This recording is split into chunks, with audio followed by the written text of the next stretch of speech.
Hey guys, it's Greg by the Bootstraps, btbootstraps.com. Um, I was gonna make a video on this earlier, but I wanted to wait till we had more, before we had more facts and, you know, more evidence of the story. On Friday of this last week, there was a adult male who tossed a 5-year-old child off the third-story balcony of the Mall of America. The child, thankfully, hasn't passed away. They don't know if he's going to, if he'll make it. Um, it's a horrendous event that occurred. Anyway, when this event happened, I heard about it on Friday, and immediately there was not a lot of information regarding the suspect, even though they had caught him, even though he was caught at the mall. They didn't release anything. They didn't release a photo of the guy. They didn't release any information to what was going on. To which it's been my speculation that typically when they do that, it's because the person, the perpetrator, is a minority of some kind. Whether it's Somali, black, Mexican, Hispanic, whatever. Because usually when a story like this happens, and and they know it's a person, if it's a white guy, they're very quick to post his photos or her photos. It's almost immediate that the information comes out. You know who the victim is. You know who the suspect is. Especially if they have an arrest at that point. Names are typically given. But in this case, like I said, this incident happened on Friday, and they finally posted the name and photo of the suspect today, and it was a black guy.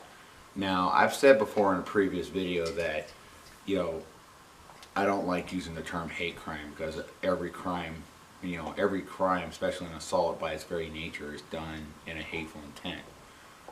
But for the sake of consistency, especially reeling from the backlash of the Jussie Smollett, incident and his false hate crime, which to where even the police chief and the city of Chicago are now looking to sue Jussie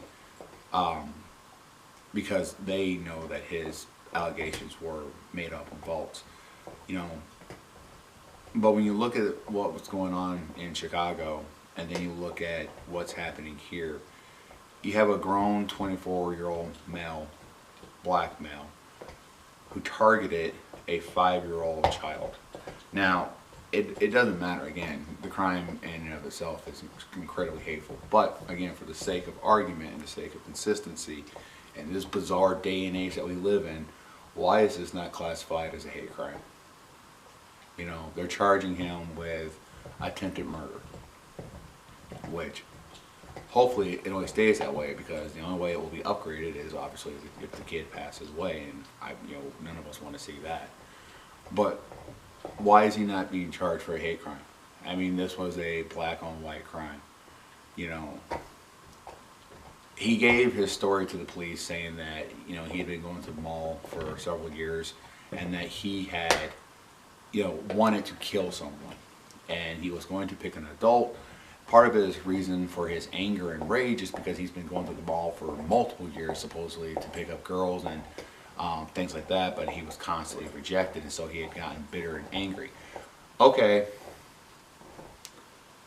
if that's the case, and not saying that I wanted to see this, because either way it's horrible, but if that's the case, why didn't you pick one of these women, or a woman who looked closely to the girls that have rejected you these multiple times, who caused this resentment and anger?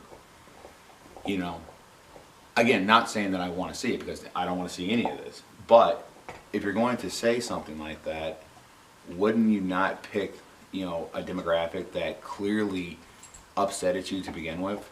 Instead you pick an innocent child, not even not even the gender of the person that supposedly that you want, and it's all because of your anger and rage. Mental issues for sure. The guy is a monster, and I hope he goes away forever. But mental issues and just seething anger, and this does not correlate to what he's saying. You know, you would think that given that circumstances and what he told investigators so far, that the obvious answer would have been a teenage female, or a female in general, or a young female child. And I assume if he's black, he was probably targeting, black women. That wouldn't make logical sense. But he may not have. It could have been others. But why a 5-year-old white boy that had nothing to do with you? That doesn't make sense. What's alarming though, this man is from Chicago, and in Chicago, he actually has a fairly lengthy arrest record. See here. He has roots in the Chicago area. He has a felony conviction for first-degree property damage, as well as a long string of misdemeanors, arrests, and convictions. He also has been arrested in Illinois, including on charges of assault and theft. Let's see here. In previous Minnesota criminal case, he told police he had some anger issues after being arrested for allegedly smashing computers at the Minneapolis Public Library. In 2015, he was arrested at the Mall of America after police officers saw him throwing items off the mall's upper level. He was ordered to stay away from a mall, which he ignored that order because he was arrested again at the mall weeks later for aggressively panhandling and harassing 2 women for throwing drinking glasses at diners in the mall restaurants. So, that was from the Star Tribune, the newspaper here in Minnesota. This man has a history. Again, he's only 24 years old, but he has a history of violence and acting out. And clearly, the justice system and the punishment system failed, and it didn't work, and they let him off way too easily because he was on the streets from a felony charge, a couple of them from what this says, and doing the same things again. So you can thank the city of Chicago or the state of Illinois, and you can thank the Mall of America police, the Bloomington Police Department for not following up on this individual. Especially after he got arrested twice and they were within weeks. There should have been more of a crackdown on this particular individual. And I know the Mall of America gets millions of people visiting every year, but you would think that certain individuals would stand out. This was a senseless, unnecessary act, and again, hopefully this kid survives. I wouldn't want to see it to anyone, regardless of who it is, but his reasoning makes absolutely no sense. But I am just really baffled and want to know, and I'm going to be watching this just to see if it's going to happen. Where's the hate crime status for this one? Where is the outcry from the city leaders and the community organizers here in Minneapolis, who go up in arms anytime there's a white on black issue, or even a perceived white on black issue, but yet amazingly they're silent. I mean, had this been the other way around, there already would have been protests at the mall. There would have already been protests in the streets. But yet, this happens, and I don't hear anything. Anyway, comment below and let me know what you guys think.